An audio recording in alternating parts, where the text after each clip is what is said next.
আপনি নিজেও তো দেখতেছেন এই যে নাটক সাজাইতেছে তারা, এই যে অস্ত্র মস্ত্র এগুলা দিয়া, এতে ওনাদের লাভটাই, ওনারা দেশের আইন শৃঙ্খলা ঠিক করবে, তো আইন শৃঙ্খলা ঠিক হবে কিভাবে? তো বললো যে আপনারা চলে যাবেন, এরপরে স্যারের প্রমোশন হবে, এইটাই লাভ। তো আমি বললাম যে একটা প্রমোশনের জন্য আমার জীবনে ধ্বংস করে দিল।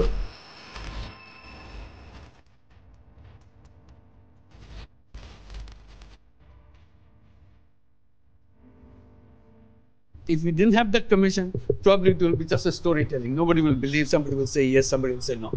Now they have concrete proof, and now they will go to the justice. 400 অভিযোগ পেয়েছে মাত্র 13 কার্যদিবসে। যারা গুমের শিকার ভিকটিম এবং তাদের পরিবাররা প্রায় 1800-র উপরে আমাদের কাছে তাদের কমপ্লেন সাবমিট করেছে। সারা বাংলাদেশের বিভিন্ন পেশাজীবী, বিভিন্ন শ্রেণী পেশার, বিভিন্ন বয়সের, বিভিন্ন জায়গার, এবং তাদের মধ্যে অনেকেরই রাজনৈতিক পরিচয় আছে।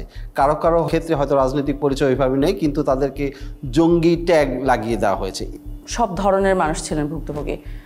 দিনমজুর ভুক্তভোগী আসেন আমাদের কাছে, অত্যন্ত ধনী ভুক্তভোগী আসেন, কলেজ পড়ুয়া ছাত্র আসেন, যেমন তেমন নারী ভুক্তভোগীও আছে। এমনকি 10 বছরের কম বয়সী ভুক্তভোগীও আমাদের কাছে আসেন। আমি শুধু আমাদের বানাইছি যে আম্মু যখন বোরকা পরতো তখন আম্মুকে একটা কালো কালার টুপি পরাইতো আর একটা হাত করা পরাইতো। মাঝে মাঝে আমাকে নিয়ে যেত, তুই একদিন নিয়ে গেছে, বাকি সময় আমাকে রেখেই গেছে। গুমের সাথে আসলে বাংলাদেশের প্রত্যেকটা বাহিনী জড়িত বলা চলে। সেক্ষেত্রে প্রধানত আমরা যাদেরকে নাম নিতে পারি তাদের মধ্যে হচ্ছে rapid action battalion, Bangladesh police তো আছেই, detective branch of police, CTTC, DGFI, NSI, এগুলো প্রধানত তারা এই গুমের সাথে জড়িত ছিল। কমিশন গঠন হওয়ার পরে মানুষের যেমন প্রত্যাশা ছিল, আমরা নিজেরাও প্রত্যাশা করতাম, আমরা আশাবাদী ছিলাম যে সমস্ত ঘটনার পুঙ্খানুপুঙ্খ আমরা বের করব। এই যে একটা অপরাধ সংগঠিত হয়েছে, যে অপরাধটা স্বাভাবিক কোনো অপরাধ না, যে অপরাধটা একটা পরিকল্পনার ভিত্তিতে রাষ্ট্র কর্তৃক সংগঠিত হয়েছে।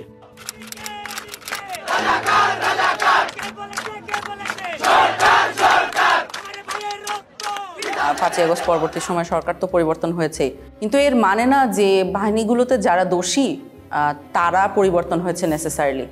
স্পেশালি প্রথম দিকে সবই তো একই মানুষ ছিলেন, এবং ওনারা জানতেন এবং সঠিকভাবেই জানতেন যে আমরা যদি একজন বন্দীকে কোনো একটা স্পেসিফিক বন্দিশালায় লোকেটেড করে ফেলি, অর্থাৎ সে ওই জায়গায় ছিল এটা নিশ্চিতভাবে বলতে পারি, তাহলে তার বন্দিত্বের জন্য দায়ী কে তা ইমিডিয়েটলি বলা সম্ভব। কারণ ওই বন্দিশালার চাবিটা কার হাতে ছিল, কোন বাহিনীর কন্ট্রোলে ছিল, সেই বাহিনীর ঊর্ধ্বতন কর্মকর্তারা দোষী।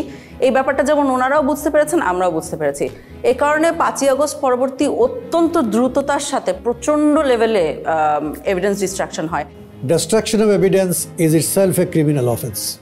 জাস্ট মনকে মন কাগজ পুরানো হয় সব জায়গায়, ডিজিএফআই বলেন, র্যাব ইন্টেলিজেন্স বলেন, এনএসআই বলেন, সব জায়গায় এভিডেন্স পুরানো হয়। তারপরে বিভিন্ন জায়গায় এই ধরনের পুরা এন্টায়ার বিল্ডিংয়ের স্ট্রাকচার পরিবর্তন করে ফেলা হয়।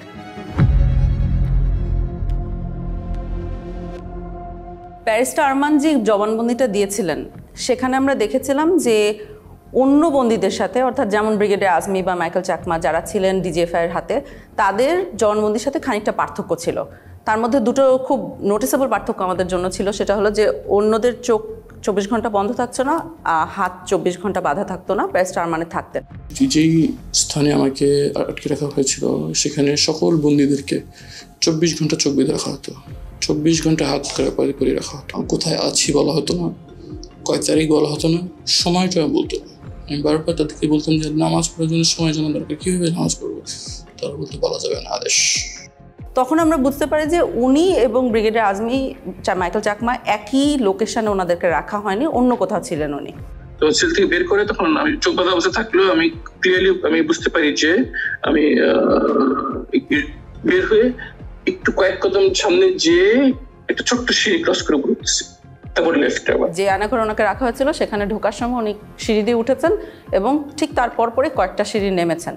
এখন এটা শুনেই আসলে সাথে সাথে বুঝে যায় যে উনি কোথায় ছিলেন, কারণ গোটা বাংলাদেশে সিম্পলি একটা জায়গায় আছে, একটা বন্দিশালায় আছে যেটা এই পার্টিকুলার বর্ণনাকে ম্যাচ করবে।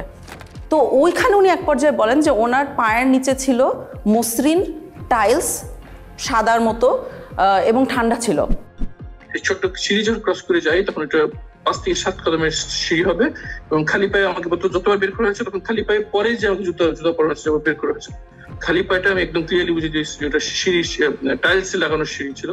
কিন্তু ওই রুমে অলরেডি আমরা অক্টোবরের মধ্যে অভিযান একটা চালিয়েছিলাম, আমরা ইন্সপেক্ট করে এসেছিলাম, ওখানে কোনো টাইলস ছিল না, ওটা সম্পূর্ণ সিমেন্টের একটা ফ্লোর। সো আমরা কর্মকর্তাদের ডেকে, অফিসারদের ডেকে জিজ্ঞেস করা শুরু করি যে টাইলস কই। একটা সিঁড়ির পাশে যখন এই মার্কটা থাকে, what does it indicate, do you think? No idea, কারণ আমি তো বিল্ডিং এর এক্সপার্ট না। টাইলস, এই সিঁড়ি টাইলড ছিল। আচ্ছা, এই প্রশ্নটা আমার মনে আছে ওনাদের মোটেও পছন্দ হয় না, কারণ ওনারা এত বড় বড় কর্মকর্তা, আমরা জিজ্ঞেস করছি টাইলস কই, কথার তো কোনো মানে নাই। কিন্তু আমরা শিখছিলাম টাইলসের ভিতরে এই মিস্ট্রিটা লোকেটেড, এটা যদি সলভ করতে পারি আমরা মিস্ট্রি সলভ করতে পারবো। ওই সিঁড়ির তো দুইটা সাইড থাকে, একটা লে সাইড একটা লে সাইড, তো ওপর দিকে সিমেন্ট দেওয়া হয়েছিল, কিন্তু এই সাইডটায় ওইখানে মিস করে দিয়েছিল সিমেন্ট দিতে। তো ওখানে যেটা ছিল টাইলসের পিছনে দেখবেন গ্রিড আছে, চারকোনা গ্রিডের ছাপ রয়ে গেছিলো। তা আমরা ওই ছাপগুলো দেখে বুঝতে পেরেছিলাম যে টাইলস অবধারিতভাবে ওখানে ছিল। এতদূর টাইলস ছিল ধরেন, এই যে দেখা যায়। ব্যারিস্টার আরমানকে আমরা ছবি আঁকতে বলেছিলাম যে আপনি আঁকেন তো, যে আপনার চোখ বন্ধ ঠিক আছে, কিন্তু সিঁড়ি দিয়ে নেমে আপনি কোন দিকে যান। তো উনি একটা ছবি এঁকে দিয়েছিলেন সুন্দর করে, যে সোজা যে বাইরে গেলে সেলে ঢোকা যায়। এখন আমরাও সোজা যে বাইরে ঢোকা যায় না, কোথাও দেয়ালের সাথে ধাক্কা লাগে। ওইখানকার যখন ছবি ব্যারিস্টার আরমানকে দেওয়া হয়, তখন ব্যারিস্টার আরমান বলেন যে এখানে কি কিছু হয়েছে দেয়ালটা মানে কি জানি একটা তারতম্য আছে, এরকম একটা উনি ইন্ডিকেশন করেন।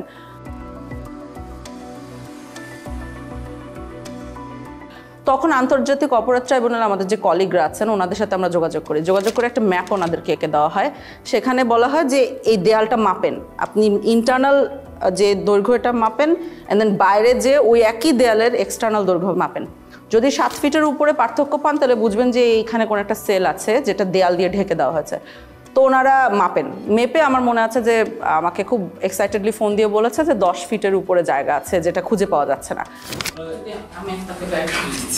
এখানে দুটো দরজা ছিল, এই দরজা দিয়ে আমরা ঢুকতে আগ্রহী, যেটা আমরা চাই না সেটা হলো লিন্টেল বা ওই যে মাঝখানে যেগুলো কিছুতে আধা থাকবে।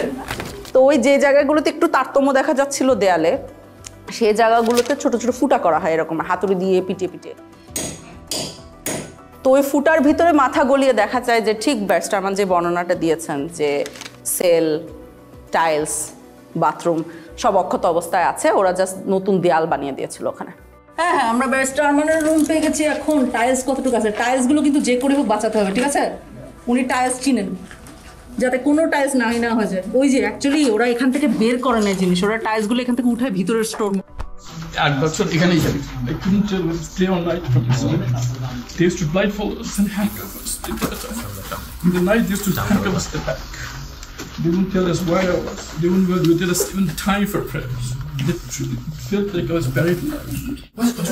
এরকম হতো যে 24 ঘন্টা চোখ বেঁধে হাত দিয়ে বসে একদম উচ্চের দিতেন দাঁড়াতেন। হুমাম কাদের আমাকে বলেছিলেন যে ওনার সেলের একটা অংশে উনি খোদাই করে এসেছিলেন ওনার নামের ইনিশিয়ালসগুলা। মেডিকেল সেলের ভিতরে ঢুকলে আপনি যদি ঘুরে যান, দরজা ফেস করেন, বাম পাশের কর্নার মাঝামাঝি জায়গাটার মধ্যে একদম কোনায় একটা ডেট লেখা আছে আর আমার ইনিশিয়ালস লেখা আছে, HQC লেখা আছে এবং ডেট লেখা আছে যেদিন আমাকে গুম করা হয়। তো আমি যখন ওখানে যাই এবং ওখানে খুঁজি ও যে রুমটা আমরা সন্দেহ করে ওনাকে রাখা হয়েছে, তো শিওর হবো কিভাবে যে ওই রুমে ওনাকে রাখা হয়েছে, কারণ ওই রুমটা রং টং করে ফেলা হয়েছিল অগাস্ট 5-এর পরে। তো একটা সাইড দেখে সন্দেহ হয়, তখন ওনাকে যে ওই সাইডটা দেখায় ভিডিও কলে যে এটা কি চেনা লাগছে কিনা, তখন উনি বলেন যে হ্যাঁ ওই ইনিশিয়ালটা খোদাই করে রেখেছে। তো আপনি যখন খোদাই করে রাখেন তার উপরে রং করে দিলেও খোদাইটা রয়ে যায়।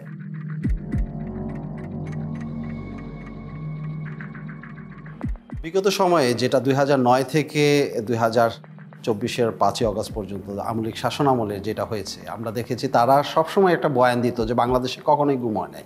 এটা শুধু শেখ হাসিনার মন্ত্রিসভায় অনেক মন্ত্রীরাই অহরহ বলেছেন এবং নিরাপত্তা বাহিনীর প্রধানরাও বলেছে নিরাপত্তা বাহিনী কিংবা আমাদের ইসে কোনো গুমের সঙ্গে তারা সংশ্লিষ্ট নয়। 3 ধরনের লোকই গা ঢাকা দেয়, এরা হয়তো কয়েকদিন পরে আবার আত্মপ্রকাশ করে, আবার যারা নাকি ফ্যামিলিগতভাবে মানে কোনো অসুবিধায় পড়ে তারা গা ঢাকা দেয়। যেখানেই গুম হচ্ছে সেখানেই আমরা কিছুদিন পরেই তাকে পাচ্ছি, হয়তো সে নানা কারণে আত্মগোপন করে থাকে, সেইগুলোকে গুম বলে চালিয়ে যায়। গুম বলে কিছু নাই, এরা সবাই লুকিয়ে যাচ্ছে, পালিয়ে যাচ্ছে, বউয়ের সাথে ঝগড়া করে দ্বিতীয় বিয়ে করেছে ইত্যাদি ইত্যাদি, এই ধরনের বিভিন্ন ধরনের গল্প তারা বলেছে। গুম হওয়ার পরে যখন গুমের শিকার ব্যক্তির পরিবারের সদস্যরা থানায় যেতেন জিডি করার জন্য, যে তার স্বজনকে খুঁজে পাচ্ছে না বা হারিয়ে গেছে বা তুলে নিয়ে গেছে, এইটার ক্ষেত্রে যখন জুডি করতে যেতেন কোনো বাহিনীর কথা উল্লেখ করতেন, থানা থেকে তাদেরকে বিতাড়িত করা হতো। আমার জিডি, আমার আপু আম্মু, আমার স্ত্রী সবাই থেকে জিডি ওই এবং ওই বাড়িওয়ালারা তারা প্রথম থানাতে গেছিল, থানাতে জিডি নেয়নি। যদি কখনো মিসিং ডায়েরি নিত, সেক্ষেত্রে পুলিশ নিজেরা লিখে দিত যে সে বাড়ি থেকে বেরিয়েছে, এরপরে আর ফেরত আসে নাই। আর কখনো যদি কোনো বাহিনীর কথা উল্লেখ করতো, সে জিডি কখনো নিত না। এমনও হয়েছে যে বাহিনীর নাম উল্লেখও করে নাই, কিন্তু তারপরও জিডি নেয়নি, থানা থেকে তাদেরকে তাড়িয়ে দেওয়া হয়েছে। আমরা 250টা কেস ফিল্টার করেছিলাম আমাদের 1800-র মধ্যে থেকে, যে 250টা কেসের 3টে বৈশিষ্ট্য ছিল। 250টার কেসে আমরা সমসাময়িক প্রমাণ পাচ্ছি। কি প্রমাণ? যে তাকে যখন গুম করা হচ্ছে তখন তার হয় একটা মিডিয়া রিপোর্ট আছে, সমসাময়িক মিডিয়া রিপোর্ট আছে। তার যে নিখোঁজ হয়ে যাওয়া বা তাকে যে তুলে নিয়ে যাওয়া হয়েছিল, সেইটার জন্য একটা থানায় জিডি করা হয়েছে। কোনো কোনো ক্ষেত্রে তাদের পরিবারের মামলা করেছে। এবং এই লোকটা জীবিত আছে, অর্থাৎ সে আমাকে তার অন্তর্বর্তীকালীন পিরিয়ডে সে কোথায় ছিল এর বর্ণনা দিতে পারছে, যেটা আমরা কোনো না কোনো আয়নাঘরের সাথে ম্যাচ করতে পারছি। ওই এক সাইডে দিয়ে গ্রিলের দরজা ছিল, টয়লেটটা ছিল এই কর্নারে, হ্যাঁ, যেদিকে কলমের মাথাটা রাখছিলেন, এই জি জি, এটার সামনে দিয়ে এমনি ওই যে অল্প একটু উঁচু দেয়াল ছিল। এটা কি শুধু সামনে ছিল না সাইডেও ছিল? না, শুধু সামনে ছিল, এক পাশ ছিল। দরজা ছিল ওই আপনার শিক লোহার। শুধু একটা দরজা না দুইটা দরজা? একটাই দরজা, একটা দরজা মানে দুইটা তালা দিত একটা দরজা। সিঁড়ি বয়ে আমাকে ওঠানো হয়, সিঁড়ি বয়ে ওঠানো হওয়ার পরে একটা সাদা ফ্লোরে আমার মানে সমান একটা ফ্লোরে রাখতে দেওয়া হয়, বুঝতে পারি টাইলস, খোপের মানে কাপড়ের দরজা ছিল। ওই খোপটা বেশি উঁচু ছিল না, আমার এতটুকু হবে প্রায় একটুকু। আচ্ছা, আমি আপনাকে একটা ভিডিও দেখাই, দেখি চিনতে পারেন কিনা। জি জি, খোপে খোপ। এটা হচ্ছে সেই সবুজ কাপড়ের, হ্যাঁ সবুজ কাপড়, আমি তো বললাম আপনাকে মেকশিফট যে ফ্রেমটা। জি হ্যাঁ হ্যাঁ, ভেতরে একজন দাঁড়ায় আছে। হ্যাঁ আমি তো বললাম এই পর্যন্ত, আমি তো আগেই বললাম। তার ভেতরে শুয়ে থাকা যাবে। এবং তাকে যখন প্রডিউস করা হচ্ছে তখন তার বিরুদ্ধে একটা মামলা দিয়ে প্রডিউস করা হচ্ছে, অর্থাৎ কোনো একটা নিরাপত্তা বাহিনী মেনে নিচ্ছে যে তাদের হেফাজতে এই লোকটা আছে। প্রত্যেককেই কিন্তু একাধিক মামলায় দেওয়া হয়েছিল এবং অলমোস্ট সবার বিরুদ্ধেই জঙ্গি বিরোধী যে তকমাটা লাগানো হয়েছিল এবং সন্ত্রাস দমন আইনে মামলা দেওয়া হয়েছিল। এতে যেটা হচ্ছে যে এই কেসগুলো হয়ে গেছে সেসব কেস যেখানে দুই সাইডে প্রমাণ আছে। সে যখন নাই হয়ে যাচ্ছে সেটার সমসাময়িক প্রমাণ আছে, সে যখন রিয়েপেয়ার করছে সমসাময়িক প্রমাণ আছে, এবং তার মধ্যবর্তী যে জায়গাটাতে ছিল সেটার বর্ণনা কোথাও ম্যাচ করা যাচ্ছে। অনেক ক্ষেত্রে দেখাচ্ছে একজন বন্দী আরেকজন বন্দীকে দেখছে বা তার গলার স্বর শুনতে পারছে বা তার পরিচয় জানতে পারছে গুম অবস্থায়, তখন তার একজন একজনের সাক্ষী হয়ে যাচ্ছে। এই দিক থেকে মানে দ্বিতীয় বা তৃতীয় নাম্বার ছেলে, একটা ছেলে ছিল, ও হচ্ছে যে একটু যতটুকু মনে হলো মানসিক সমস্যা ছিল, প্রচুর কান্নাকাটি করতো আর চুলটা পাল্টা বকাঝকা করতো। 16 বছরের ছেলে, অনেক কান্নাকাটি করতো।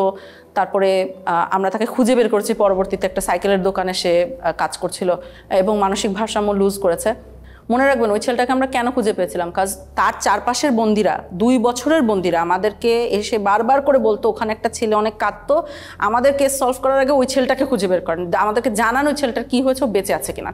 বেশ কয়েকজনকে পাই যারা সবাই রেকগনাইজ করতে পারছে যে ছেলেটা আছে কিন্তু জানি না কোথায় আছে, জানি না কোথায় আছে, এইভাবে করে চলতে থাকে আনটিল একজন বলে। ওই ছেলেটাকে পরবর্তীতে আমি জেলে দেখছিলাম, তোর আবার হচ্ছে যে এরকম হাতে সবগুলো হাতে মোটামুটি ছিল আপনার কেটে ফেললে বা নখ উঠাই ফেললে টাইপ এরকম থাকে না, ওই টাইপের মানে একদম ফাটা ফাটা সবগুলো ছিল আর কি। তখন কাশিমপুর জেলের কোথায় দেখেছে, কাশিমপুর জেলে পাগলা সেলে দেখেছে। তখন আমরা পাগলা সেলের রেজিস্ট্রি বার করি। সমস্যা হয়েছে যে ওই সময় পাগলা সেলের রেজিস্ট্রি তো অনেকের নাম ছিল, আর এই ছেলের নাম আমাদের জানা ছিল না, তো আমাদের কিছুই লাভ হয় নাই। তো আরও একজন লোক এসেছিল একবার, একদম শেষে যার সাথে কথা হয়েছে, আমি জানি না তাকে কেন বলেছিলাম, ওনার আসলে জানার কথা ছিল না, উনি একই বাহিনীর হাতে ছিল না, উনি আরেকটা বাহিনীর হাত থেকে উনি কাশিমপুরে গিয়েছিলেন। তখন সে বলে আমি তাকে আরেকবার দেখেছি গত বছর।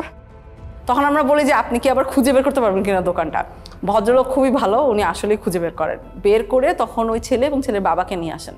থানা থেকে খবর আসলো, তখন ওখানে যে ওকে কেমন দেখেছেন? আমরা দুইটা এই ফায়ের নোক আর হাতের নোক ছিল না ওই সময়, দূরে থেকে দেখছি তো ছিলই না। একবার ভরাট দিয়েছিলাম, পড়াই করতে না বলতে পারি না। ওকে কি মানসিকভাবে সুস্থ মনে হচ্ছিল?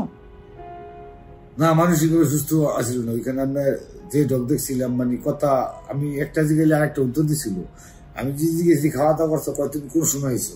এখন ছেলেটাকে যদি আপনি জিজ্ঞেস করেন যে তুমি কেমন ছিলে ওখানে, হ্যাঁ, ও কিন্তু দেখবেন ওর ওয়ে অফ কোপিং, এইটা আমাদের কাছে লক্ষণীয়। যে কিছু মানুষ কোপ করছে আল্লাহকে স্মরণ করে, কিছু মানুষ পরিবারকে স্মরণ করে, ওর ওয়ে অফ কোপিং ছিল ভুলে যাওয়া। ও বলেছে আমার কিছু হয় নাই।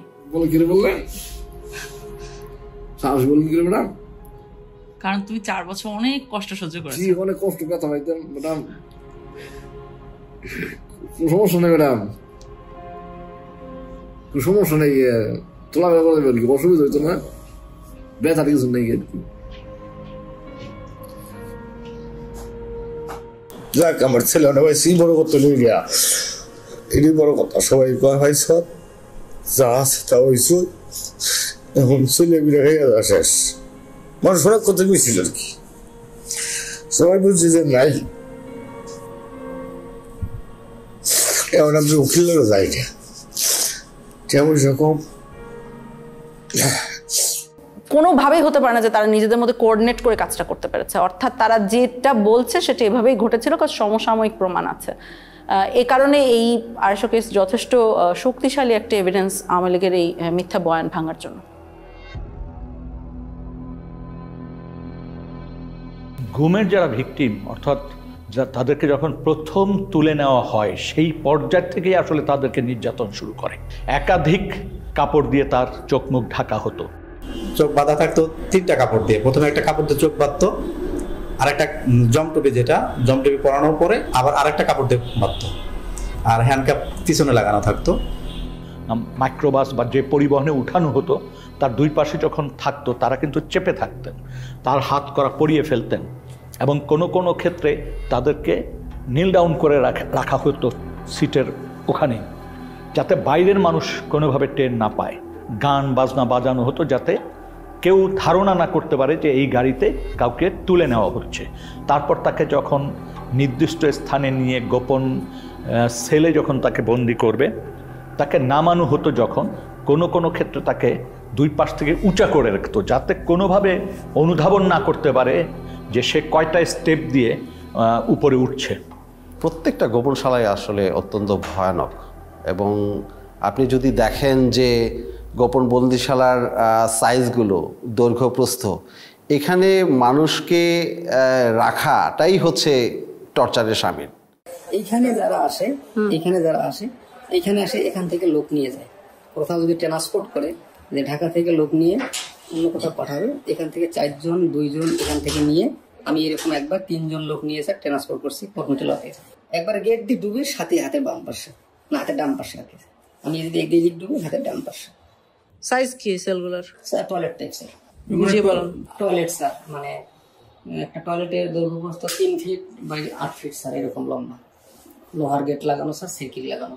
Look at how tiny this room is, and it's still divided into 7 different cells. Look, I'll just come into this one to show you how small it is. I'm about 5 feet 4 inches tall, and I can stand up straight in this particular one, but I cannot extend my arms all the way out. But if you go just next door to this one over here, take a look. I cannot stand up straight. I cannot extend my arms. And imagine that people spent weeks, months, or even years in these cells. পাশে কোনো স্থানে তাকে নেওয়া হতো যেখানে জিজ্ঞাসাবাদ করার জন্য নানান ধরনের যন্ত্রপাতি ব্যবহার করা হতো। দেখা গেছে 8-10টা সেল আছে, তার সাথে একটা জিজ্ঞাসাবাদের ব্যবস্থা বা একটা রুম আছে। সেই রুমে যখন তাকে নেওয়া হতো, 2-1টি বাক্য বিনিময় করার পরই তাকে মারধর শুরু করে দিত। আর যখন মারতো, বেশি মারবে, তখন এই হাত পিছনে দিয়ে রাখতো, আর আমার এই কনুইগুলো 2 হাঁটু এগুলাতে খুব জোরে জোরে মারতো। এই মোটা পুলিশের হাতে যে মোটা লাঠিগুলো থাকে, এগুলো দিয়ে, এবং এক পর্যায়ে আমাকে বলল যে তোর হাড় থেকে মাংস আলাদা করে ফেলবো। কোনো কোনো বন্দিশালার ভিতরেই টয়লেট, যেখানে তাদেরকে ঘুমাতে হতো রাতে, সেই জায়গায় তারা ঘুমাতে পারতো না। তার কারণ হচ্ছে কমোড থাকতো, ওই কমোডের উপরেই তাদের পা রেখে ঘুমাতে হতো। আমাকে ওখান থেকে টর্চার করে দুইজনে কাঁধে করে ধরে একটা সংকীর্ণ একটা বাথরুমে বললে চলে, আমি 5 ফুট 8 ইঞ্চি পা লম্বা করলে আমার হাঁটু পর্যন্ত বাথরুমের ভিতরে চলে যায়, মানে এতটা সংকীর্ণ জায়গা। কিছু সেল ছিল এত ন্যারো, সেখানে বন্দি শুতেও পারতো না, জাস্ট পা গুটিয়ে কোনো মতে ওখানে থাকতো। যেন সাইজ ছিল 3.5 ফিট বাই 4 ফিট এরকম সাইজের। নিয়ে যাওয়ার পরে যেখানে আমাকে নিয়ে গেল সেটা হলো একটা ছোট একটা সেল। ছোট সেল বলতে 3.5 ফিট পাশে, আর লম্বা হলো আপনার 4 ফিটের থেকে একটু বড়। অর্থাৎ আমি সেজদা দিলে মাথায় লেগে যেত, আবার রুকু দিতে গেলে পিছনের সাইড লেগে যেত গ্রিলের সাথে, এরকম একটা অবস্থা ছিল। যারা বন্দি ছিল ওই বন্দিশালায় থাকাটাই হচ্ছে দুঃসহ মানসিক যন্ত্রণার একটা বিষয়। আমাকে ওই রকম একটা ফ্লোরের সাথে এরকম করে হাত দিয়ে এরকম করে আস্তে আস্তে বাড়ি দিতে হতো। বাড়ি দিয়ে একটু শব্দ হলে তারা লাঠির ইশারায় বাথরুমে নিয়ে যেত। বাথরুমের জন্য তারা মারতে দেরি হতো, অনেকে 8 মিনিট সময় দিত আমাকে। 8 মিনিটের বেশি হতো আমাকে বিলম্ব দিত, মারতো, আবার লাঠির ইশারা দিত, অনেক বকাবকি করতো। এক ধরনের যন্ত্র ব্যবহার করতে হতো, যে হাতের শিকল দিয়ে ওই যন্ত্রের সাথে আংটা পরিয়ে দিয়ে মেশিন চালু করলে তাকে আস্তে আস্তে ছাদের দিকে ঝুলিয়ে ফেলা হতো। এই ঝুলন্ত অবস্থায় ঘন্টার পর ঘন্টা রাখার ঘটনা আমরা শুনেছি, এমনকি মানে 24 ঘন্টার কথাও আমরা অনেক ক্ষেত্রে পেয়েছি। আমাকে ওই ফ্যান লটকায় এরকম একটি এর মধ্যে গামছা দিয়ে এরকম প্রায় 15 দিনের মতো ঝুলিয়ে রাখছে। শুধু আমি টয়লেট এবং নামাজ এই দুইটা আর খাবার সময় আমাকে ছাড়া রাখতো, আর এইরকমভাবে সবসময় ঝুলিয়ে রাখছে। কোনো কোনো বন্দিকে হ্যান্ডকাপ পরিয়ে জানালার গ্রিলের সাথে বেঁধে রাখা হতো সার্বক্ষণিক, এবং সে শুতেও পারতো না, ওইভাবে কোনো মতো বসে থাকতো। এই যে এর জানালার মধ্যে একটা হাতে এই পাশে ঝুলাই রাখছে, আর একটা হাতে এই পাশে। এই 5 দিনের মধ্যে 3 দিন এইভাবে আমাকে লকআপের সঙ্গে ঝুলাই রাখা হয়। শুধু একটাই দোষ ছিল, আমি বলছি আমি নিকাব খুলবো না, আমি পর্দা করি। যেখানে হ্যান্ডকাপ পরা হয়েছে সেখানে কেটে গেছে, রক্ত পড়েছে, তারপরও কিন্তু তাকে নামানো হয়নি, বরং ওখানে পিটানো হতো এবং নানান কথা জিজ্ঞাসাবাদ করা হতো। এই ওনাদের নাম জিজ্ঞেস করতেছে, এর মধ্যে আমাকে কি করলো, পানি ঢাললো, মুখে গামছা দিয়ে পানি ঢাললো। কোথায় আছে বল, কোথায় আছে বল, কোথায়, মানে আমাকে মানে একটা সেকেন্ডের সময় দিতে আসে। আমি বলতেছি মুখের মধ্যে ভিজা কাপড় দিয়া প্রায় 2-3 মিনিটের মতো পানি ঢালতো, আর ওই সময় দেখা যায় আমি প্রায় সময় অজ্ঞান হয়ে যেতাম, আর মুখ দিয়া খুব লোট টোট ইত্যাদি এগুলো বের হইতো। তারপরও তারা হাসাহাসি করতো। কোনো কোনো ক্ষেত্রে তাকে চেয়ারে বসানো হতো। চেয়ার আবার 2 ধরনের ছিল। এক ধরনের চেয়ার ছিল যেটা কাঠের ফ্রেম, মানে কাঠের চেয়ার, সেখানে ইলেকট্রিক শক দেওয়ার ব্যবস্থা থাকতো। তো চেয়ারে বসিয়ে ইলেকট্রিক শক দেওয়ার যন্ত্র সাথে সংযোগ স্থাপন করে দিত শরীরে, কখনো কানে, কখনো নখে, কখনো পায়ে, এইভাবে দেওয়া হতো। আমার কানের লতার মধ্যে লাগাইছিল ওই যে কি ওইটা ওই যে কি ইলেকট্রিক ওটা বলতে পারবো না, কিন্তু মনে হলো যে ঠাডা পড়ে মাথা মধ্যে, সুইচ দেওয়ার লাগলে মনে ঠাডা বললো। অনেক ক্ষেত্রে জিজ্ঞাসাবাদের সময় বালতিতে পানি রেখে প্রস্রাব করতে বলা হতো। কারেন্টের শর্ট দিয়েছে, একটা বালতি দিছে, বালতির মধ্যে পানি ছিল, পেশাব করতে দিচ্ছে, অনেক পানি খাওয়ানোর পরে পেশাব করতে দিচ্ছে। পেশাব করার সময় কারেন্টের শর্ট লাগে, পানির মধ্যে যখন পেশাব করে তখন কারেন্টের শর্ট লাগে। বেশ কিছু টর্চার ইনস্ট্রুমেন্ট যেগুলো ধ্বংস করে ফেলা হয়েছে, তার মধ্যে একটা আমরা শুনেছি ছিল যে একটা বালতির মতো, ওটার ভিতরে পা রেখে দিলে আস্তে আস্তে পানি গরম হতো, তখন যথেষ্ট ব্যথা লাগতো। একটা ইনস্ট্রুমেন্ট ছিল যেটা আপনাকে যদি বেঁধে দেওয়া হয় তাহলে ওটা ঘড়ির কাঁটার মতো ঘোরাতে পারতো, 360 ডিগ্রিজ ঘুরতো। র্যাবের কাছে ঘোরে যে চেয়ারগুলো, এগুলো পেয়েছি। স্বাভাবিক একটা চেয়ারে বসানোর পরে আমাকে ওই হুইল চেয়ারের মতো যেমন পা রাখা যায় ওরকম পাদানি আছে, পাদানের উপরে পা রাখার পরে পা থেকে মাথা পর্যন্ত অনেকগুলো বেল লাগায়। তো পা এইগুলো যখন করছে তখন আমাকে কিছুক্ষণ ঘোরানো হয়েছে। একটা পেয়েছি আমরা কিন্তু ময়লার আবর্জনার ভিতরে, মানে ওটাকে ফেলে দেওয়ার জন্যই রাখা হয়েছিল, আমরা যে ওইখানে খুঁজে খুঁজে বের করে এনেছি। কোনো কোনো ক্ষেত্রে নখকে বিচ্ছিন্ন করে ফেলা হতো। কোনো কোনো ক্ষেত্রে সুই ঢুকানো হতো, এবং কারো কারো ক্ষেত্রে সম্পূর্ণ উলঙ্গ করে ঝুলিয়ে রাখা হতো। মাথা নিচের দিক পা উপর দিক দিয়ে ঝুলে, আর আমার শরীরে কোনো পোশাক রাখে নাই তখন, একেবারে উইদাউট ড্রেস। আচ্ছা, তারপরে এলো পাতায় আমাকে দুইজনে একসঙ্গে পিড়াতে থাকে। দুই হাতে বাঁধতো, বাঁধার পরে এমনি বসায়া এই যে এই জায়গাটা লাঠি ঢুকাইতো, লাঠি বড় একটা লাঠি ঢুকাইতো, লাঠি ঢুকায় লাঠিটা আমরা দইরা এই যে দুইটা চেয়ার নিত, এই দুইটা চেয়ারের উপরে আমরা ঝুলাইতো, আমাদেরকে পিড়াইতো। তারা গান গাইতো, এক এক সময় মমতাজের গান গাইতো যে বুকটা ফাইটা যায়, এই কথা গান, আবার তুই তো পাগল হে, এই গান কইতো আর পিড়াইতো। এবং আমি একটি ক্ষেত্রে জানতে পেরেছি যে তাকে উলঙ্গ করে একজন নারীর সামনে উপস্থাপন করা হয়েছে।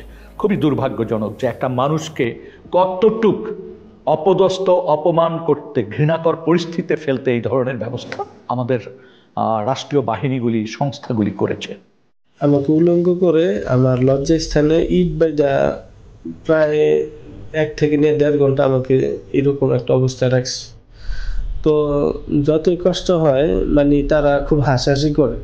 যেমন একটা বন্দির ক্ষেত্রে আমরা জানতে পেরেছি যে ওই বন্দিটার গায়ের ওড়না টেনে নিয়ে গেছে কোনো একজন সিকিউরিটি ফোর্সের সদস্য, এবং তাকে বলা হচ্ছে তুই তো একসময় খুব পর্দা করতিস, হ্যাঁ ইসলামিস্ট, তোকে দেখ এখন কেমন লাগে। এইভাবে তুচ্ছতাচ্ছিল্য করা হয়েছে। বন্দির মাসিকের সময় যা প্যাড দেওয়ার কথা, ওইটা প্যাড দিয়ে ওটা নিয়ে খুব হাসাহাসি করতো। ওইটা খুবই তার জন্য একটা লজ্জাজনক বিষয় হয়েছিল যে সবার সম্মুখে অনেক হাসাহাসি করছে। এই বিষয়টা খুবই পীড়াদায়ক। মানে আমার পিরিয়ডের ডেট ছিল অনেক লেটে, এই পরিমাণ টর্চার করে আর আমি এত পরিমাণ মানে অসুস্থ হয়ে যাই, সাথে সাথে আমার পিরিয়ড হয়ে যায়। তারপর ওনাদেরকে বলি যে আমার তো প্যাড লাগবে, পরে এটা নিয়ে অনেক হাসাহাসি করে ওরা। মাসের পর মাস 2 দিন 4 দিন গ্যাপ দিয়ে কাউকে কাউকে প্রতিনিয়ত এই ধরনের জিজ্ঞাসাবাদের মধ্য দিয়ে যেতে হয়েছে, মাসের পর মাস, বছরের পর বছর। ওরা কি করলো, আমাকে শোয়াইলো, শোয়াইয়েই 2 জন আমার বুকে উপরে পাড়া দিয়া ধরলো, আর পিছনে হাতটা এইভাবে বাঁধলো, পা 2টা এইভাবে বাঁধলো, বাঁধে পায়ের নিচে বাজ দিল একটা, আর উপরে একটা বাজ দিল, আর হাত যেটা বাঁধছে হাতের নিচে এই দিকে একটা বাজ দিয়েছে। আমি তো ফুলের মধ্যে শোয়া, এই পাশের উপরে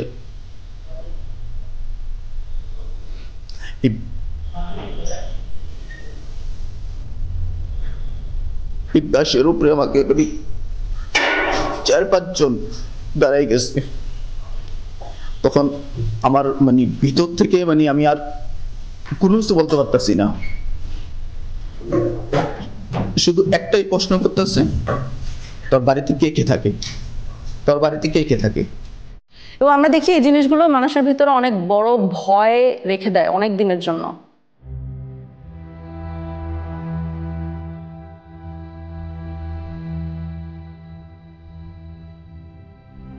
আমাদের অনেক ভুক্তভোগী হায়েস্ট গাড়িকে ভয় পায়, কারণ তাকে হঠাৎ করে রাস্তার মধ্যে থেকে টেনে হায়েস্ট গাড়িতে উঠানো হয়েছে। আমাদের অনেক ভুক্তভোগী এসি রুমকে ভয় পায়, কারণ এসি রুমে, টর্চার রুমগুলোতে এসি থাকতো, কারণ আই সাপোজ অফিসাররা যখন এগুলো করতেন ওনারা ঘামতে চাইতেন না। গানটা সাউন্ড আসতোই, মানে ঠিক থাকতে পারতাম না, আর শুধু চিৎকার সাউন্ড আসতো। গান বাজিয়ে মারধর করা হতো, যখন সাউন্ড আসতো মানে কোনো প্রকার আমি তো মানে টেনশন। আমি গানটা আমি কয়েকবার দেখার চেষ্টা করছি, ঠিক মতো আমি দেখতে পারিনি। চিকিয়া কালিয়ারে ওই গানটা আপনি দেখতে পারেন নাই? জি, গানটা আমি কয়েকবার দেখার চেষ্টা করছি, ওইভাবে আমি দেখতে পারিনি।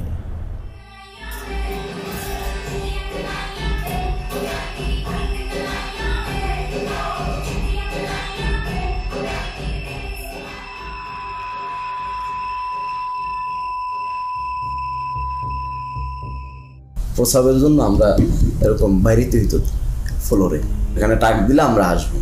প্রসাবে ধরছে মিউজিক ছেড়ে দিছি, ওই আওয়াজও তাদের কাছে পৌঁছায় না, মিউজিকের সাথে তো ওটা হারায় যায়, ওই সাউন্ড তো আর পাবে না। এরকম কিছু প্রসাব পায়খানা করে দিয়েছে আমার সামনে, আবার এটা আমরাই পরিষ্কার করতেছি, তারা দিয়ে যে করে তারা দিয়ে পরিষ্কার করে। সে আল্লাহর কাছে বলতে যে আল্লাহ আমার মেরে ফেললেই ভালো, এই কষ্ট দেওয়ার দরকার কি। এই মানুষগুলো কিন্তু যারা বেরিয়ে এসছেন জীবন নিয়ে, তারা কিন্তু এটা ভুলতে পারেন নাই। তারা এখনো গভীর রাতে ঘুম ভেঙে যায়, তাদের চিৎকার করেন এই ট্রমার থেকে কিন্তু এখনো বেরিয়ে আসেনি। বাথরুমে একটা নতুন লাক্স সাবান ছিল। হ্যাঁ, এখন ওই লাক্স সাবানের স্মেল আসলে আমার মাথায় কাজ করে না।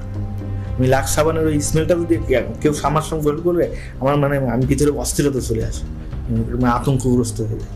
আর শুধু যে তারা বেরিয়ে আসে নাই তা না, এই সমাজটাও কিন্তু এক ধরনের ভীতিকর ভয়ার্ত পরিবেশের মধ্যে একটা ভয় সমাজের ভিতর কিন্তু প্রবাহিত। আওয়ামী লীগের শাসন আমলে আমরা যেটা দেখেছি মূলত হচ্ছে বিরোধী রাজনৈতিক দলকে দমন করার জন্য এই গুমকে একটা হাতিয়ার হিসেবে ব্যবহার করা হয়েছে, এবং সেক্ষেত্রে তাদের প্রধান টার্গেট ছিল বিএনপি, জামাতে ইসলামী এবং ইসলামী ছাত্র শিবিরের নেতাকর্মীরা। সরকারের বিরুদ্ধে যখন জনমত তৈরি হয়ে যেত, সরকারের বিরুদ্ধে যখন মানুষ প্রশ্ন করা শুরু করত, যখন সংঘবদ্ধ আন্দোলনের চেষ্টা হতো, বিরোধী দল বিরোধী মত যখন সংগঠিতভাবে ঐক্যবদ্ধভাবে কোনো বিষয়কে প্রোটেস্ট করতে চাইতো, তখনই এই নির্যাতনের মাত্রা বেড়ে যেত, মানুষের ঠিয়ানার সংখ্যা বেড়ে যেত। এবং আমরা যেটা দেখেছি যে প্রত্যেকটা জাতীয় নির্বাচনের আগে গুমের সংখ্যা অস্বাভাবিকভাবে বেড়ে যেত। এটা আমরা দেখেছি 2014 নির্বাচনের আগে, অর্থাৎ 2013 পিরিয়ডে, এবং 2018 সময় 2017-18, এবং 2024 নির্বাচনের ঠিক আগে 2023 শেষের দিকে এবং 24 শুরুর দিকে। In her second term as Prime Minister, security forces were locking up opposition figures without trial. Among them, a popular official with the Bangladesh Nationalist Party, Sajidul Islam Sumon. In December 2013, eyewitnesses say he and 5 friends were taken by authorities and never seen again. কেন নিল? কি দোষ আমার ছেলের? আমার ছেলে নাই, আমি কি করবো পয়সা থেকে? এটা আমরা সন্ত্রাস বিরোধী ট্রাইব্যুনালেও দেখতাম যে অস্বাভাবিকভাবে মামলার সংখ্যাটা বেড়ে যাচ্ছে, এবং সেখানে মূল আসামি হিসেবে যাদেরকে দেখা হতো তারা হচ্ছে তৎকালীন বিরোধী রাজনৈতিক দলের নেতাকর্মী। মিডিয়াকে আইনশৃঙ্খলা রক্ষাকারী বাহিনী, র্যাব, ডিজিএফআই, বিভিন্ন গোয়েন্দা সংস্থা তাদের মতো করে ব্যবহার করেছে। তারা যেই ধরনের গল্প বানিয়ে দিবে সেই গল্পটাই যাতে প্রচার করা হয়, এবং মিডিয়া সেটা প্রচার করত নির্দ্বিধায়। কোনো জায়গায় কিন্তু তারা প্রশ্ন করত না, একদম হুবহু একই বয়ান, বাহিনী যে বয়ানটা দিত সেই গল্পই তারা ছেপে দিত। যখন একজন গুম হচ্ছে, দের আর ওয়ান অফ টু থিংস যেটা হতে পারে, একটা হলো তাকে মেরে ফেলা হবে বা তাকে বাঁচিয়ে রাখা হবে। বাঁচিয়ে রাখার পরবর্তী কী হবে? বাঁচিয়ে রাখার পরবর্তীতে বেশিরভাগ কেস হলো যে তাদেরকে মামলা দিয়ে ছেড়ে দেওয়া হচ্ছে। বাংলাদেশে মামলাগুলো যথেষ্ট ভয়ঙ্কর, এটা কিন্তু আমরা বলছি যে ক্রিমিনাল জাস্টিস সিস্টেম গুমের সাথে কন্টিনিউয়াস একটা সিস্টেম ছিল।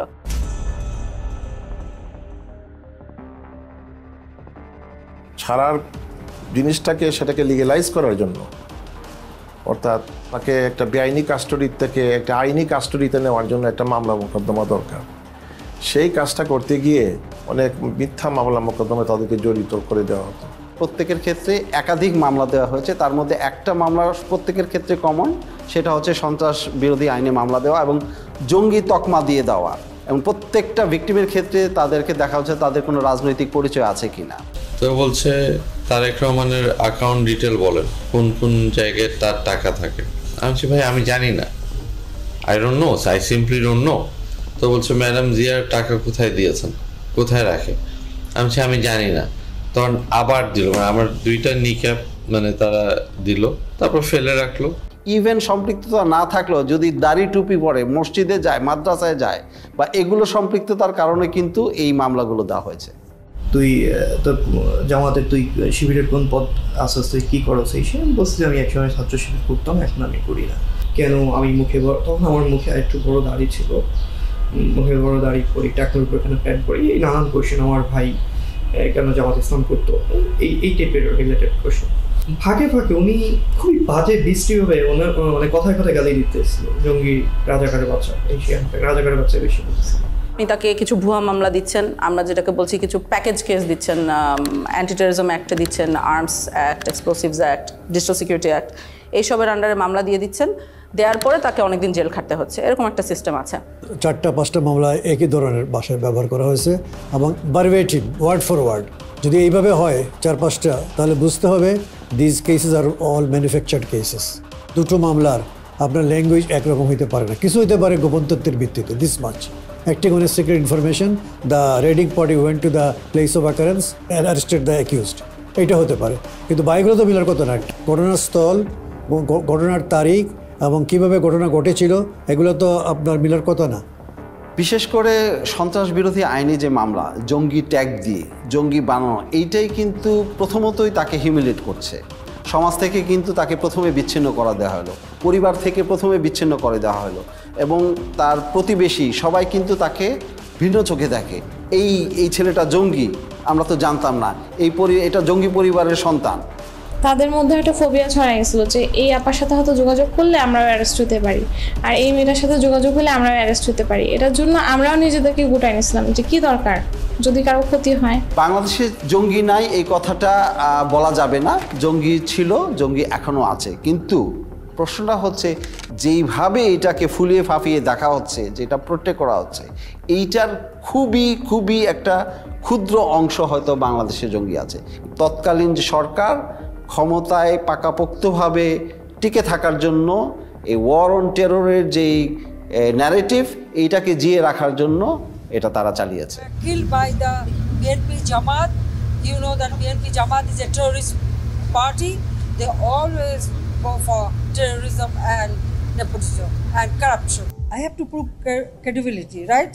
To whom? To whom? A terrorist party? A terrorist organization? No. এই মামলাগুলো তো বছরকে বছর চলছে, এবং এই মামলার হাজিরা দিতে দিতে তাদের যে অর্থনৈতিকভাবে পঙ্গু হয়ে যাচ্ছে প্রত্যেকটা ফ্যামিলি। এবং আমরা একটা জরিপ করেছি যে মিনিমাম খরচ হয়েছে 7 লাখ টাকার মতো, তাদের হাজিরা থেকে শুরু করে এই মামলা পরিচালনার সব খরচ।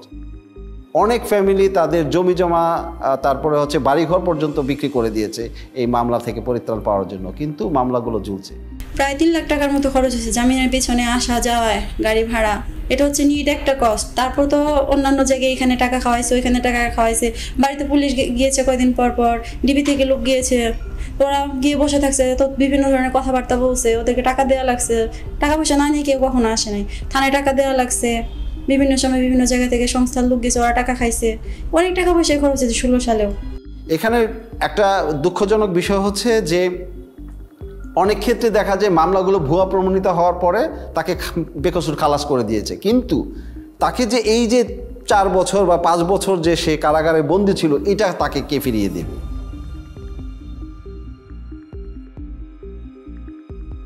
এখন ভুয়া মামলা দিয়ে এগুলোর পক্ষে তো তাদেরকে এখন প্রমাণাদি জোগাড় করতে হবে, প্রমাণাদি পাবে কোত্থেকে? হ্যাঁ, এটা একটা তো তাদের জন্য সমস্যা। তো ওখানে একটা বেশ well developed systematic torture regime ছিল আসলে। এই টর্চার করে কনফেশন আদায় করা হতো, স্বীকারোক্তি আদায় করা হতো।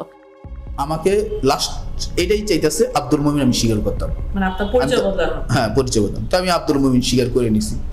করে নেওয়ার পরে এই যে এখন বাসডলা দিয়ে লাস্টে বলতেছে তোর নাম আব্দুল মুমিন, আর তোর বাপ যদি জিজ্ঞেস করে, কথা জিজ্ঞেস করে বলবি যে আমি বাবার সাথে রাগ করে তাবলিগে চলে গেছিলাম, তাবলিগের কিছু জিনিসপত্র আছে এই ব্যাগের মধ্যে, এই ব্যাগটা নিয়ে তুই চলে যাবি, ওরা ছেড়ে দিয়ে আসো। যেহেতু সব ম্যাজিস্ট্রেট এক না, কিছু কিছু ভালো ম্যাজিস্ট্রেটও আছে, তাই কিছু ম্যাজিস্ট্রেট আবার থাকতো খারাপ, এবং সবাই জানতো তারা মানে কারা, যারা এগুলো মেনে নেবে, এই ধরনের ফোর্সড স্বীকারোক্তি বা গুম হওয়া সত্ত্বেও জিনিসটাকে কগনিসেন্সে না নেওয়া। তো ওই সব মানুষদের সামনেই যাওয়া হতো, ওদের সামনেই এদেরকে প্রডিউস করা হতো, তারা ফোর্স স্বীকারোক্তি মেনে নিত। না, আমি বলছি না, আমি 160 আমার মাইরে ফেলাইতো, আমি 164 দিব না, 164 দিলে আমার ফাঁসি হয়ে যাবে, আমি তো এগুলো কোনো কিছুর সাথেই নাই।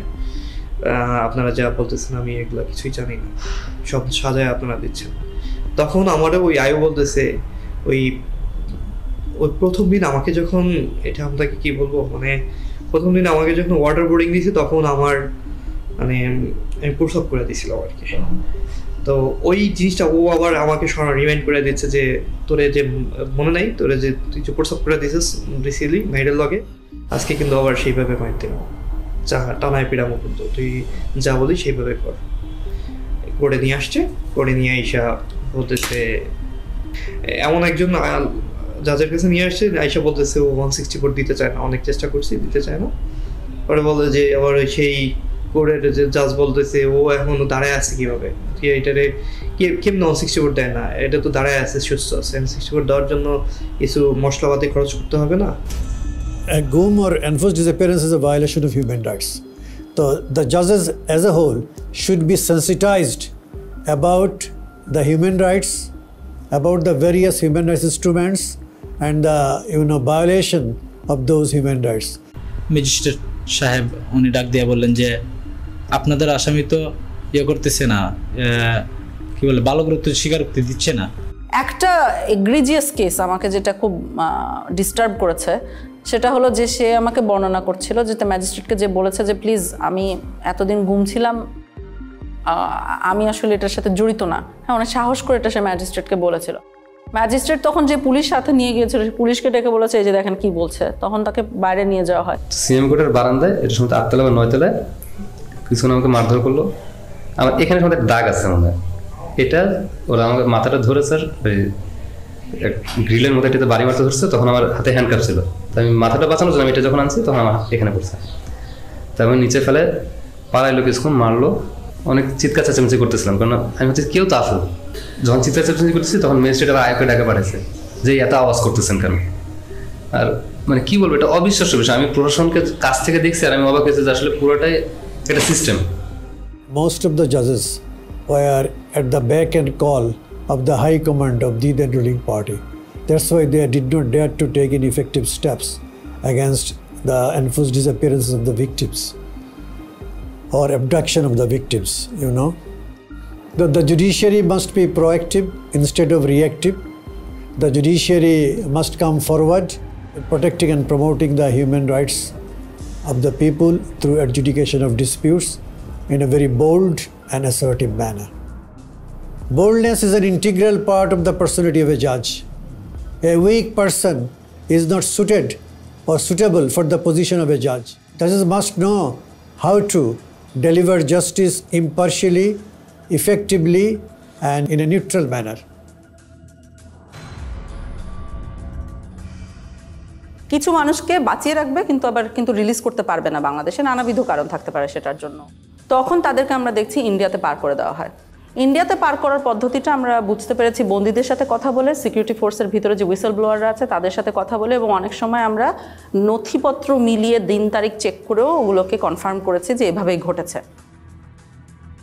তোমার আম্মায় অনেক কান্নাকাটি করতেছে, এর জন্য অনেক ছড়াছড়ি হয়েছে, এর জন্য তোমাকে দেশে রাখা যাবে না, এর জন্য তোমাকে দেশের বাহিরে পাঠাবো আমরা।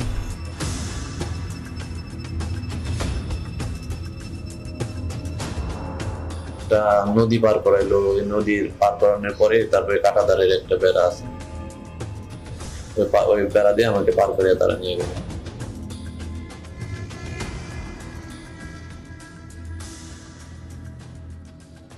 ওইখানে নিয়ে 2টা লোক আইছিল হুন্ডাই করে, বললো তোর পার করে দেব, তারপরে তুই ওই জায়গায় কতদিন থাকবি, আবার আমরা তো আবার ব্যাগ নিয়ে আসবো। ইন্ডিয়াতে নিয়ে যাওয়া হতো, আমাদের বাহিনী নিয়ে যেত 300-400 মিটার ইনটু দ্য বর্ডার, নিয়ে যেয়ে ওই বাহিনীর হাতে হ্যান্ড ওভার দিত। একটা বিশেষ ক্ষেত্রে আমরা দেখেছি যেখানে বন্দি এক্সচেঞ্জ হয়েছিল। ওরা আবার ওই দেশ থেকে কারা যেন আসছে স্যার, আপনার ওদের ইন্ডিয়ানরা আসছে, ওরা 2জনকে দিল, আমরা 2জনকে দিলাম। মানে ওরা 2জন বন্দিকে দিল, আপনাদের বন্দি 2জনকে ওদেরকে দিয়ে দিল। ইন্ডিয়া আমাদেরকে বন্দি দিয়েছিল, আমরা একজন বাংলাদেশি সিটিজেনকে দিয়েছি। আমার ধারণার সাথে মনে হয় আরেকজন ছিল যার পরিচয় আমরা এখনো বের করতে পারি না। অর্থাৎ আমরা 2জনকে দিয়েছি, একজনকে পেয়েছি। ওই 2জনের মধ্যে একজন বাংলাদেশি নাগরিক, সাথে মিষ্টিও দেওয়া হয়েছে। ওই বাহিনীও মানে ইন্ডিয়ান বাহিনীও মিষ্টি এনেছিল, আমাদের বাহিনীও মিষ্টি ছিল। বন্দি গিফট দেওয়ার সাথে সাথে মিষ্টিও গিফট এক্সচেঞ্জ করা হয়েছিল। এটা আমাকে নিরাপত্তা বাহিনীর যারা ওখানে জড়িত ছিল তারাও বলেছেন, বন্দি নিজেও চোখে দেখেছে এই ঘটনাটা ঘটতে। ইন্ডিয়াতে নেয়ার পরবর্তী কি হতো বন্দি আমরা সবসময় জানি না, অর্থাৎ কাদের কথা জানি না, আমরা জানি না ওখানে কাউকে মেরে ফেলা হতো কিনা, কারণ যারা মারা গেছেন তাদের খবর আমাদের পক্ষে বের করা এখনো পসিবল হয়নি। যাদেরকে হ্যান্ড ওভার করলো ওদেরকে নিয়ে আবার কি করলেন? ওদেরকে নিয়ে স্যার রাস্তায় 2জনকে স্যার ক্রস ফায়ার দিয়ে ফেলাই দিয়ে আসছে।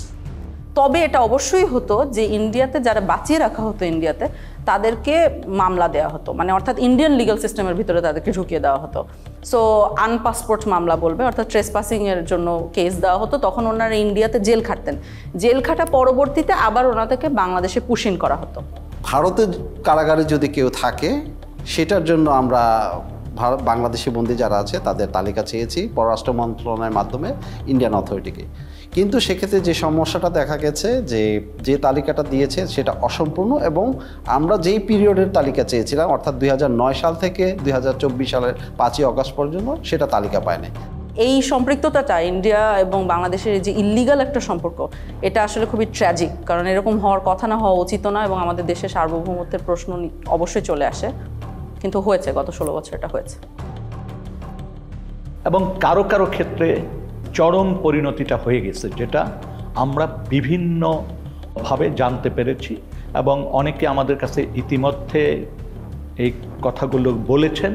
এর মধ্যে একটা বড় অংশ আছে যাদেরকে বেশ কিছুদিন জিজ্ঞাসাবাদ করার পরে অথবা কয়েকদিন জিজ্ঞাসাবাদ করার পরেই সিদ্ধান্ত নেওয়া হয়েছে তাদেরকে হত্যা করা হবে।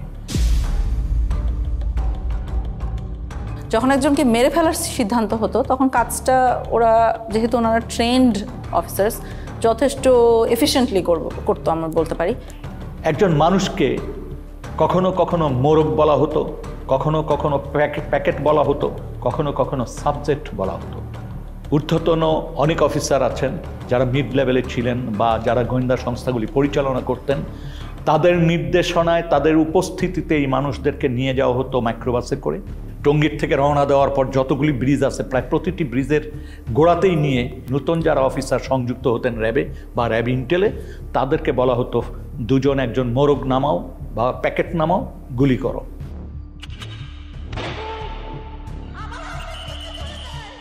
যখন ক্রসফায়ার বেশি সমস্যা হয়ে গেল আন্তর্জাতিকভাবে এবং জাতীয়ভাবে, যে এরা এটা নিতে পারতেছিল না আর এটা ক্রিটিসিজম, তখন ওরা বললো যে আরে আমরা বডি প্রডিউস করি কেন, নাই করে দিলি তো হয়, তাহলে তো কেউ বুঝবে না কি হয়েছে। তখন এইটাই মুভ করলো ওরা, এটা একটা ডিসিশন ছিল।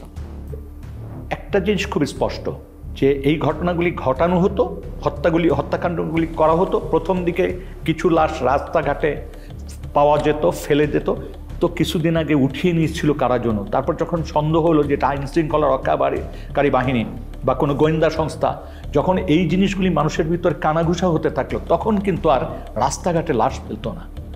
একটা বেশ কমন মেথড ছিল যেটা গোটা দেশে ব্যবহার করা হতো, সেটা হলো নৌকায় নিয়ে যে গুলি করে মেরে ফেলা। এরপরে যখন যাওয়া শুরু হলো, আমরা ইয়েতে যাওয়ার পরে উনি ডেস্টিনেশনটা আগে থেকে বলেন না কোথায় যাবে, সাউথের দিকে যাবো। তো যাওয়ার পরে তারপরে বললো যে স্লো ডাউন, যখন স্লো ডাউন বললে তখনই বুঝি যে এখন প্রক্রিয়া শুরু হবে।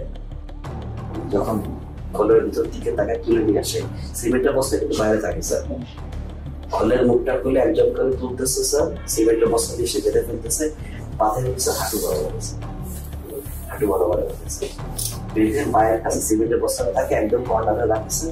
সেকেন্ড মেন স্যার পিলোটা দিয়েছে, পিলোটা দিয়ে দেখছে সব। তাদের পছন্দের জায়গাটা হলো মাথা স্যার,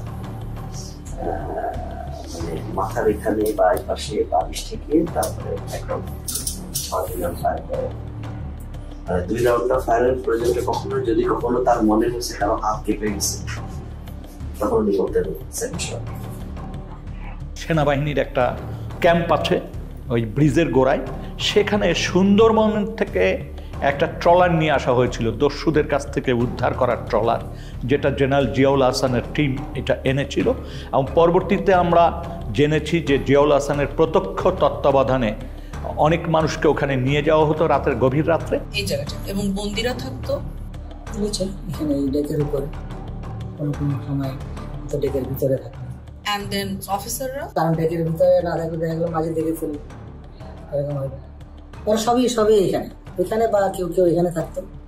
এন্ড দেন এখানে এনে শুট করে এখান থেকে ফেলে দিবে, ওখান থেকে ফেলে দিবে, পেট ফাটতেছে ওখানে কুইক অ্যাকশন।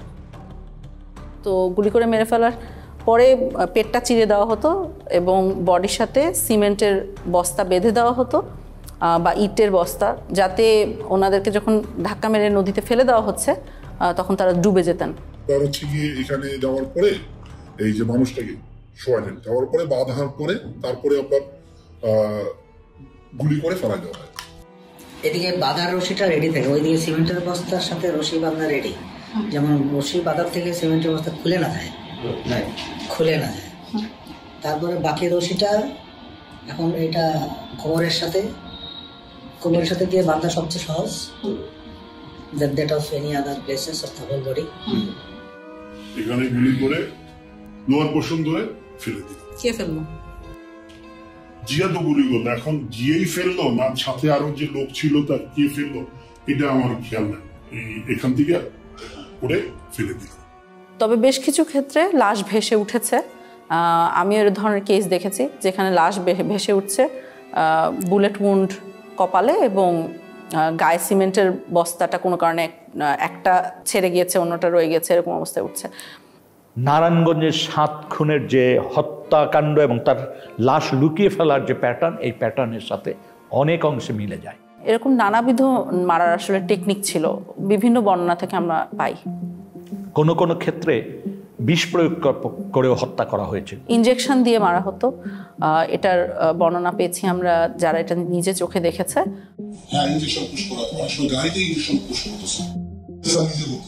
একজন মানুষকে মেরে ফেলে তার লাশটা রেল লাইনে ফেলে দেওয়া হতো, মানুষ রেল লাইনে কাটা পড়েছে এই হিসাবে জিনিসটাকে প্রতীয়মান হয়। কিছু কিছু ক্ষেত্রে দেখা গিয়েছে যে অনেক সময় লাশের হাতে হ্যান্ডকাফ অবস্থায় রেল লাইনে কাটা লাশ পাওয়া গেছে, তো বোঝাই তো যাচ্ছে কি হয়েছে, নাহলে হ্যান্ডকাফ আসলো কোথা থেকে। একজন ভিকটিম তো বেঁচেই আছেন যাকে গাড়ির সামনে ট্রাকের সামনে ফেলে মারার চেষ্টা হয়েছিল এবং এরকম অনেকাংশে তো সাকসিডও করতো, এভাবে করে মেরে ফেলতো। ওই আবদুল্লাহপুর আশুলিয়া রোড যেটা, সেখানে নিয়ে যাওয়ার পরে উনি অন্যদেরকে নেমে যেতে বলে। নামার পরে আমাকে কানে কানে বলতেছে, ভাইজান আমাকে ক্ষমা করে দিয়েন, দেখেন আপনাকে তো চলন্ত গাড়ির সামনে ফেলে দেওয়ার জন্য বলা হয়েছে। হঠাৎ করে মানে আমাকে ধাক্কা দেওয়া হলো এবং আমি খেয়াল করতেছিলাম যে গাড়ি শব্দ আসতেছে, তো আমি তো তখন ধরে নিয়েছি যে আমি শেষ, আমি পড়ে গেছি। পড়ে যাওয়ার পরেও দেখতেছি যে আমি বেঁচে আছি। আমার তুলে ধরে বলছে যে আপনি ভয় পাবেন না, আপনাকে তো আমরা রাস্তায় ফেলে দিয়েছি কিন্তু গাড়িটা পাশ দিয়ে চলে গেছে।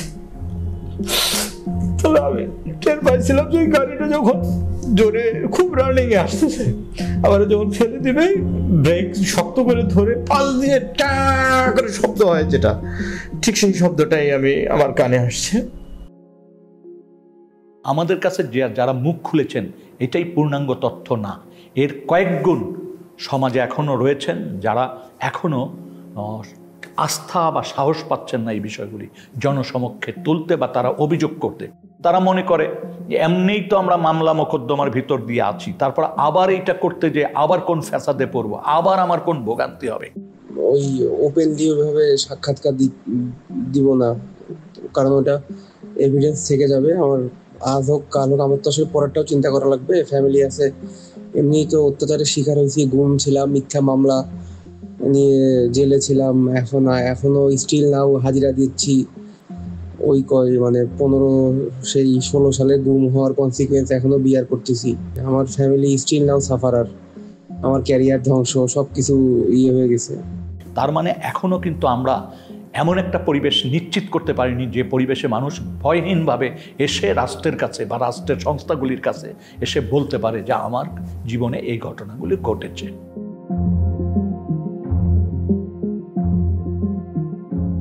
অন্ততপক্ষে গুম কমিশন যাদের ক্ষেত্রে মনে করেছে যে হয়রানিগুলোর থেকে তাদের পরিত্রাণ পাওয়া উচিত, গুম কমিশন থেকে আমরা পরীক্ষা নিরীক্ষা করছি এবং এই ধরনের একটা তালিকাও প্রস্তুত করা হচ্ছে এবং ফলস কেসগুলো যাতে দ্রুত নিষ্পত্তি করে, গুম হওয়া ব্যক্তি ছাড়া পাওয়ার পরও হয়রানির শিকার না হয় এবং এই আদালতের আইনি ব্যবস্থাকে যাতে কেউ আর অ্যাবিউজ করতে না পারে। যাদের বিরুদ্ধে এই মামলাগুলো দেওয়া হয়েছে, সন্ত্রাস দমন আইন বা অন্য যে আইনি মামলা হয়েছে, এই প্রত্যেকটা মামলা যাতে দ্রুত নিষ্পত্তি করা যায়, সেটা যাতে এক্সপিডাইট করে, সেটার জন্য সুনির্দিষ্টভাবে সরকারকে বলেছি। দ্বিতীয়ত হচ্ছে যে সন্ত্রাস দমন আইনটাকে সংশোধন করার কথা বলেছি। 3 নম্বর জিনিসটা হচ্ছে যে এটার সাথে সম্পৃক্ত যেটা যে বাংলাদেশে জঙ্গিকে মোকাবেলার জন্য, জঙ্গি ইস্যুটাকে ডিল করার জন্য আমাদের এখানে সুনির্দিষ্টভাবে কিছু স্ট্র্যাটেজি ঠিক করতে হবে। এর পাশাপাশি যেটা হচ্ছে যে রিহ্যাবিলিটেশনের যে বিষয়টা আছে সন্ত্রাসদের মোকাবেলার ক্ষেত্রে, এই বিষয়টা মনে হয় কার্যকর হতে পারে, সেটাকে আমরা ফোকাস করেছি। গুম হওয়া এবং কেউ মারা যাওয়ার মধ্যে একটা বিস্তর ফারাক আছে। সেটা হলো কেউ যখন মারা যায় তখন তার সম্পত্তি ভাগ হয়ে যায়, একটা ডেথ সার্টিফিকেট আসে, সম্পত্তি ভাগ হয়ে যায়, একটা ক্লোজার আসে। কিন্তু কেউ যখন গুম হয়, যেহেতু সে মারা গিয়েছে এই কথাটা বলতে পারা যায় না, কারণ আমরা আসলে জানি না সে মারা গেছে কিনা, তখন কিন্তু কোনো ডেথ সার্টিফিকেট ইস্যু করা যায় না। ডেথ সার্টিফিকেট ইস্যু না করার সাইড ইফেক্ট আপনি দেখেন, ধরেন ভদ্রলোকের ব্যাংক অ্যাকাউন্টে টাকা আছে বা তার সম্পত্তি আছে, কিছু ভাগ হওয়া সম্ভব না। সো পরিবারগুলো অলমোস্ট রাতারাতি পথে বসে যায়, দেখতে পারে যে ব্যাংক অ্যাকাউন্টে টাকা আছে, দেখতে পারে যে তার সম্পত্তি আছে, কিন্তু সে কিছু ব্যবহার করতে পারে না। সেই জন্য আমরা বর্তমান প্রচলিত আইনের বাহিরে আমরা মনে করি যে এমন একটা আইন করা দরকার যে আইনে কিছু ওভাররাইডিং ক্লজ থাকবে, যে দেশের প্রচলিত আইনের বাহিরে গিয়েও তাদেরকে যাতে একটা আইনগত সুযোগ দেওয়া যায়। যখন একজন মারা যান তখন তার বউ বিধবা হয়ে যান, এটার একটা প্রসেস আছে। কিন্তু যখন একজন গুম হন তখন তার বউ, উনি কি বিধবা না সধবা? কারণ আমরা উত্তরটা জানি না। ভদ্রলোক বেঁচে আছে কি মারা গেছে এটা আমরা বুঝতে পারছি না। এই যে বিশাল সমস্যাগুলো পরিবারগুলোর মধ্যে মানে সৃষ্টি হয়, সেগুলোর কোনো সমাধান তারা পায় না। এবং গত 16 বছর ধরে হাজারে হাজারে পরিবার বাংলাদেশে এই সমস্যাটা ফেস করে আসছে। গুম হওয়া ব্যক্তির ডেথ সার্টিফিকেট ছাড়াই তাদের গুম হওয়ার যে একটা প্রত্যয়ন বা একটা ডিসঅ্যাপিয়ারেন্স সার্টিফিকেট প্রডিউস করে যাতে পরিবার পরিজন যাতে সম্পত্তি ইনহেরিট করতে পারে, সেই জন্য এই কমিশন থেকে কিছু আইন সংশোধনের সুপারিশ করা হয়েছে। অন্ততপক্ষে আর্থিক দুর্দশা কিছুটা হলেও লাঘব হবে। তবে এটা সত্য কথা যে গুম হওয়া ব্যক্তির অনুপস্থিতি বা গুম হওয়া ব্যক্তিকে উদ্ধার করে না দিতে পারলে অপূরণীয় ক্ষতি সেটা কোনো আইন দিয়ে বা তার সম্পত্তি দিয়ে বা সম্পত্তির অংশ দিয়ে সেটা পূরণ হওয়ার নয়।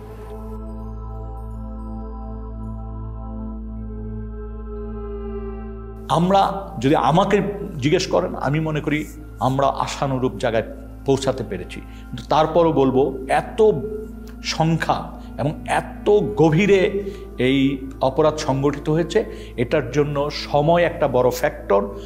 সেই বাহিনীর সদস্যরা যারা এই অপরাধের সাথে যুক্ত ছিল, তারা কিন্তু তাদের একটা বড় অংশ কিন্তু এখনও এই কাঠামোগুলিতে অবস্থান করছেন। তারপরে যাদেরকে চিহ্নিত করা গিয়েছিল প্রাথমিকভাবে, তারা কিন্তু পালিয়ে গেছেন। গুম ও বিচার বহির্ভূত হত্যাকাণ্ডের সঙ্গে সংশ্লিষ্টতার কারণে আইন শৃঙ্খলা বাহিনীর 42 কর্মকর্তার পাসপোর্ট বাতিল করা হয়। জানুয়ারি মাসে এদের বেশ কয়েকজনের বিরুদ্ধে গ্রেফতারি পরোয়ানাও জারি করে আন্তর্জাতিক অপরাধ ট্রাইব্যুনাল। যখন অ্যারেস্ট ওয়ারেন্ট বের হয় তখন কিন্তু তারা অনেকেই দেশে ছিলেন, কিন্তু পাসপোর্ট না থাকা সত্ত্বেও ওয়ারেন্ট বের হওয়ার পরপরই অনেক ঊর্ধ্বতন কর্মকর্তারা দেশ ছেড়ে পালিয়ে যায়। পালিয়ে যাওয়ার পরবর্তীতে এগুলোর এন্ড রেজাল্ট কি হবে? তো ধরেন আপনি বাংলাদেশ থেকে পালাচ্ছেন, মোস্ট লাইকলি আপনাকে ইন্ডিয়া যেতে হবে, কারণ ল্যান্ড বর্ডার আমাদের এসেনশিয়ালি ইন্ডিয়ার সাথে, মায়ানমারের যুদ্ধ হচ্ছে, সো ওনারা এইদিকেই যাবেন। কারণ আপনি যদি দেশের একজন গোয়েন্দা বাহিনীর প্রধান হয়ে থাকেন, কয়েকজন মিলে আপনি ইন্ডিয়াতে গেলেন, ইন্ডিয়া কি করবে ফার্স্টে? ইন্ডিয়া যেটা করবে হলো আপনাকে বসে আপনাকে ইন্টারোগেট করবে। এখন আপনি চিন্তা করেন যে বাংলাদেশের সকল সেন্সিটিভ তথ্য যাদের ভিতরে আছে তাদেরকে আমরা এসেনশিয়ালি ওনাদের হাতে তুলে দিচ্ছি, বা ওনারা ওনাদের হাতে নিজেরা সোপর্দ হচ্ছেন। এই যে এত বছর যারা গুম খুনের সাথে জড়িত ছিলেন, তারা তো আমরা যেটা বলছি অনেকেই বাহিনীগুলোতে আছে। ওনারা কি চাইবেন? ওনারা চাইবেন ভবিষ্যতে ওনাদের এই অপরাধগুলো যাতে রিভিলড না হয়। এখন আমরা তাদের অপরাধের কথা জানি আর না জানি, আমরা ধরে নিতে পারি এখন যে আমাদের শত্রুপক্ষের গোয়েন্দা বাহিনীগুলো ডেফিনেটলি জানে। তাহলে ভবিষ্যতে তাকে ব্ল্যাকমেল করতে কি লাগবে? শুধু বলতে হবে, তুমি যদি না করো এই কাজটা, তাহলে কিন্তু আমি তোমার পূর্ববর্তী গুম খুনের কথা আমি কিন্তু তোমার বউকে বলে দিব, খুব বেশি যেতে হবে, বা সোশ্যাল মিডিয়ায় ফাঁস করে দিব। তখন কি হবে? আপনি নিরাপত্তা বাহিনীগুলোর ভিতরে স্তরে স্তরে মানুষ রাখছেন যারা ব্ল্যাকমেলের ক্ষেত্রে ভালনারেবল। আপনি যদি জিনিসগুলোকে সামনে নিয়ে আসেন, যে জিনিসটা আপনি লুকিয়ে রাখছেন না, সেটা দিয়ে কিন্তু আপনাকে ব্ল্যাকমেল করা যায় না। তো আপনি জিনিসগুলো সামনে নিয়ে আসেন, আপনি গুম কমিশনের সাথে কথা বলে ফেলেন, তাহলে এই সমস্যাগুলো কিন্তু চলে যায়। এই অপশনটা না নেওয়াটা আমার কাছে বোকামি মনে হচ্ছে এবং দেশ বিরোধী একটা কাজ মনে হচ্ছে। এই প্রসেসের পিকে প্রাইম মিনিস্টার্স অফিস, অনেক সময় ওনার পক্ষ থেকে ডিফেন্স অ্যাডভাইজার ছিল, তো উনিও মাঝে মাঝে ইন্টারফেয়ার করতেন, কথা বলতেন, আদেশ নির্দেশও দিতেন। So out of the way I went to PM and requested her যে সালাউদ্দিন কাদের চৌধুরীর ফাঁসি হয়ে গেছে, তার ছেলেটাকে এটা করা হয়েছে, এটা খুব এটা দেখা উচিত। আমাদের ফ্যামিলিটা খুব broken and his relatives have request. আমি নিজে প্রিয়ামকে বলেছি, আমার সাথে মানে আমি 2বার ওনাকে বলেছি, এটা আমার নিশ্চিত মনে আছে। ছেড়ে দিব না, ছেড়ে দিব না, মানে আমি দেখি কি করা যায়। অ্যাডভাইজারকে তুমি বলছো, আমি বলছিস। এবং ওনার কি ক্ষমতা ছিল তখন ওটাকে সমাধান করার? অর্থাৎ ধরেন উনি চাইলে কেউ বের করে দিতে পারতো? পিএম চাইলে হবে না, মানে এটা উনি যা চাইবে তাই হবে। সম্ভাব্য যারা অভিযুক্ত তাদের কারো কারোর সাথে কথা বলার পর যে জিনিসটা পরিষ্কার একটা অবয়ব দাঁড়িয়েছে, সেটা হচ্ছে এই ধরনের ঘটনার সিদ্ধান্ত নেয়ার ক্ষেত্রে যিনি নীতি নির্ধারকদের সর্বোচ্চ জায়গায় অবস্থান করছেন, তৎকালীন প্রধানমন্ত্রী শেখ হাসিনা, তৎকালীন সামরিক উপদেষ্টা তারেক সিদ্দিকী এবং বাহিনীগুলির প্রধান এবং ইন্টেলিজেন্স যে এজেন্সি উইং আছে তার প্রধানদের সমন্বিত নির্দেশনার বাইরে বা কমান্ড স্ট্রাকচারের সর্বোচ্চ পর্যায়ের নির্দেশনার বাইরে এই ধরনের ঘটনা দিনের পর দিন, মাসের পর মাস, বছরের পর বছর ঘটার কোনো সুযোগ নাই। সুতরাং তৎকালীন প্রধানমন্ত্রী শেখ হাসিনার এই দায় এড়ানোর সুযোগ নাই।